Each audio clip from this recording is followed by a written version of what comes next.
وادی کلاش جو پاکستان کے خیبر پختونخوا کے ضلع چترال کے جنوب مغرب میں 35 کلومیٹر کی مسافت پر واقع ہے۔ یہ وادی 3 گاؤں پر مشتمل ہے جن میں بمبوریت، رمبر اور بریز شامل ہیں۔ کلاش کے لوگ اپنی 2000 سال پہلے کی ثقافت، زبان اور روایات کو برقرار رکھے ہوئے ہیں۔ کہا جاتا ہے کہ کلاش کے لوگ قدیم یونانیوں کی اولاد ہیں جو سکندر اعظم کی فتوحات کے بعد یہاں تک پہنچے تھے۔ وادی کلاش دوسری وادیوں سے بہت دور ہونے کی وجہ سے اپنی ثقافت، زبان اور روایات کو محفوظ کیے ہوئے ہے جو بیرونی اثرات سے محفوظ رہی ہے۔ وادی کلاش میں جب کوئی بچہ پیدا ہوتا ہے تو گانے اور رقص کیے جاتے ہیں۔ جب کوئی شخص وفات پاتا ہے تو ویسے ہی ناچ گانے کے ساتھ ان کو خوشی خوشی دفن کر دیا جاتا ہے۔ وادی کلاش کے لوگ کلاشا زبان بولتے ہیں جو قدیم ہندو مذہب کی پیروی کرتے ہیں جو موجودہ بھارت کے ہندوؤں سے مختلف ہے۔ وادی کلاش اپنے متحرک تہواروں، روایتی لباس اور مخصوص فن تعمیر کے لیے مشہور ہے۔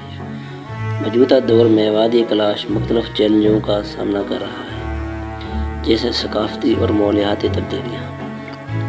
وادی کلاش کے لوگ بہت مہمان نواز ہوتے ہیں جو باہر سے آئے ہوئے مہمانوں کو کھانا، ٹھکانہ اور محبت سے پیش آتے ہیں۔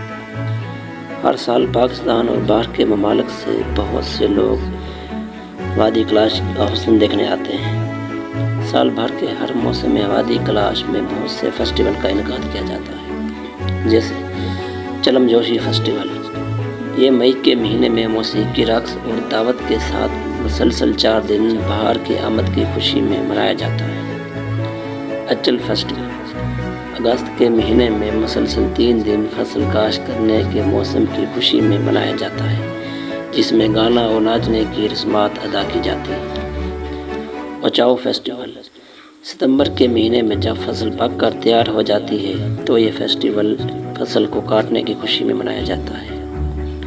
ان 3 مشہور فیسٹیولز کے علاوہ چوائس festival, Kalash spring festival, Kalash summer festival, Kalash خزاں فیسٹیول اور کلاش ونٹر فیسٹیول، یہ سب تہوار کلاش کے بھرپور ثقافتی ورثے اور روایات کو ظاہر کرتے ہیں اور دنیا بھر سے سیاحوں کو اپنی طرف متوجہ کرتے ہیں۔